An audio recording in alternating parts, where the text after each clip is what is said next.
Alongside the exploration of many ancient Chinese and Japanese cultural ideas about demons and chi cultivation, one of the Piccolo Daimao Arc's most notable themes is that of life and death. We can see obvious cases of this, with it being the first arc in which several Dragon Team members die, as well as ramping up the stakes with even Shenlong being destroyed, while at the same time showing Goku's tenacity and will to survive. But it's when digging into what comes with these instances that some profundity can be found in this idea. One case to be brought out of the way quickly is that of Piccolo Daimao assuming Goku to be dead from his stopped heart before it starts up conveniently after. Though this can retroactively be explained due to Goku's alien genetics, there are some ties to Eastern beliefs of yogic breathing techniques allowing one to stop their heartbeat, and Goku, being a being who lives in line with the Tao, could cause one to assume his body naturally went into such a controlled state. There are also real-life cases of people's hearts suddenly starting up again after stopping, and the metaphysical nature of Ki can account for the necessary electrical pattern. It's still admittedly the biggest plot convenience of the arc, but not one without basis, and an aspect of Goku's survival that has greater ties to the overarching theme this video will discuss. Youth and age can be symbols of life and death respectively, with how close one is to the other in terms of a natural healthy life. It's thereby fitting that the inciting motivation of the arc's villain and his success in that goal bring these ideas on the ever-changing aspect of the opposite forces. It's no coincidence that Muten Roshi mentions a lie of having consumed the Furafushi no Mizu, roughly water of eternal life, before the senin meant to be immortal dies, as does the one based on an undead Janshi, Chaozu. Meanwhile, the youthful Ten Shinhan is paralysed and incapable of stopping this, whereas the old Piccolo Daimao regains his youth eternally. We see life and death, youth and age, action and inaction change from one to another in the segment that expertly uses the strengths and weaknesses of these characters to contrast them with each other. The Senin and Janshi's supernatural disposition is shown to be inferior to that of a Daimao. Piccolo manages to succeed in his goal of attaining eternal youth through an external source and defeating a Senin beforehand rather than internally cultivating himself through a Senin's tutelage as in many legends. Though fitting with the Daoist cultivation narrative of the series, his goal is undone by that of internal cultivation. Roshi's Mafuba, a life-risking technique, failing to defeat Piccolo Daimao, is also the first in a long line of sacrificial techniques to fail in stopping their opponent. Though it's understandable why instances such as this, or Chaozu and Ten Shinhan sacrifices against Nappa, weren't successful on a narrative level, some with a more surface level understanding of the series may criticise Vegeta's final explosion not destroying Buu, for what could have been seen as a fitting end to his character arc, despite it failing for the exact same reason. Dragon Ball is, at its core, a Daoist cultivation narrative, in which the refinement of one's martial skills and the cultivation of their ki to greater levels are a vehicle of improving their character and lives in a Shugyo journey. Because of this, prematurely ending their lives for a single-minded goal is antithetical to the series' core ideals, regardless of how noble the intentions are. In the context of this arc, this antithetical goal of Muten Roshi and Ten Shinhan to give away their lives with their Mafuba to at best temporarily stop Piccolo Daimao's terror, of course is fruitless, and the correct solution comes from Goku risking his own life with the Choshinsui in order to live and internally cultivate his ki to a point of stopping the Daimao permanently. Before that segue into the Choshinsui's role, talking about the Senzu preceding it is necessary with the themes of life.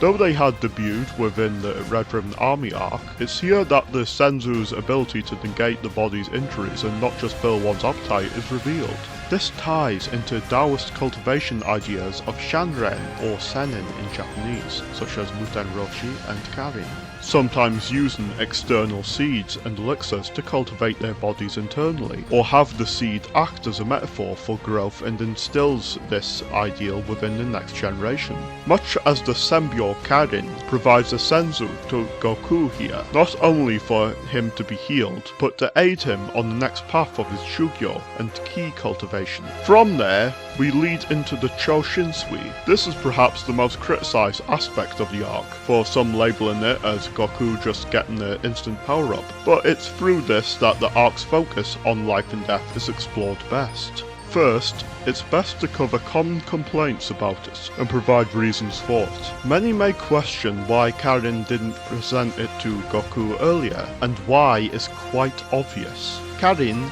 states that one must have high Tai Ryoku, physical power, Seishin Ryoku, spiritual power, and Seimei Ryoku, life power, to survive drinking it. In short, both a great enough level of ki is required, and for one's Shugyo to have caused them to hone their character with the right mindset. This is why we see Yajirobe barely being able to handle one drop of the Choshinsui, despite being physically comparable to the strength of Goku. Some also say that goes against the point of Karin's teachings with the Cho Seisui, but that's ignoring both the purpose of the Cho Shinsui and its role in Goku's Shugyo. It isn't part of Karin's teachings when it's a last resort he wouldn't wish to hand to anyone, and with the right balancing of strength and mindset as with Goku, it becomes a trial in itself on his wider Shugyo journey, with many seeming to forget because of the pacing of the manga that he writhed in agony for hours to gain the fruits of this labour. Not only that, but this mindset of pushing one's body to the point of risking death becomes a major method of Goku's later Shugyo.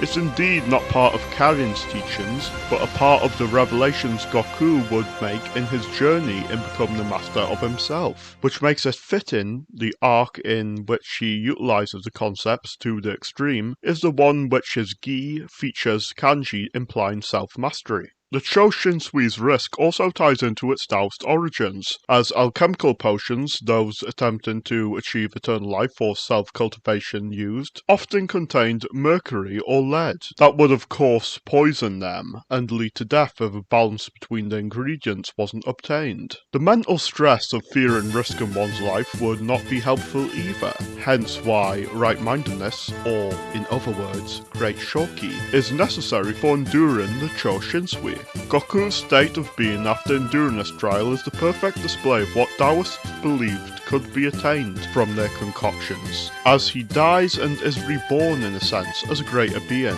with his ability to sense ki having been refined to the point of sensing Daimao from far across the planet, as opposed to his best displays before being sensing actively charged ki within the general vicinity. It's also notable that his Ozaru subconscious appears and, for the rest of the events before his adulthood, acts as a representation of his full power. In balancing the yin and yang within him to become a senin in his own right, as far as the traditional term goes, it works well that his yin can now shine through just as much as his yang, as well as him gaining a new Kinto-un being symbolic of his ascension in his Shugyo, him now having attained one not purely as a senin's gift, but as validation of his own strength. It's in the arc's climax that we see yet another overt display of the transitionary nature of death and life, when, in his last moments, Piccolo Daimao implants his remaining essence within his spawn that carries his memories and ki as a reincarnation of sorts.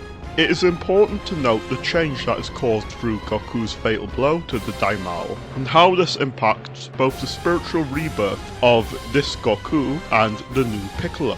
Overcoming the demon in order to solidify one's cultivation or enlightenment is a common part of Eastern beliefs, such as Mara confronting the Buddha. So the Daimao being Goku's hurdle to overcome when enlightening his use of ki before further training under Popo with Kami's approval to enhance it further is fitting. Monkeys are also believed in both Buddhism and Shinto to be capable of vanquishing demons, which is not only why there are many monkey statues at Shinto shrines, but also why the summoning of Goku's In with the Ozaru appearing as he gives Piccolo Daimao the final blow is perfect. Even after losing the need for disguise during the Z portion of the series, the new Piccolo abandons his Ma kanji that showcases his demonic nature, and even abandons it on Gohan's Doki, after having previously given him it as a symbol of his aspirations for the boy. Simply put, all this works as excellent Buddhist symbolism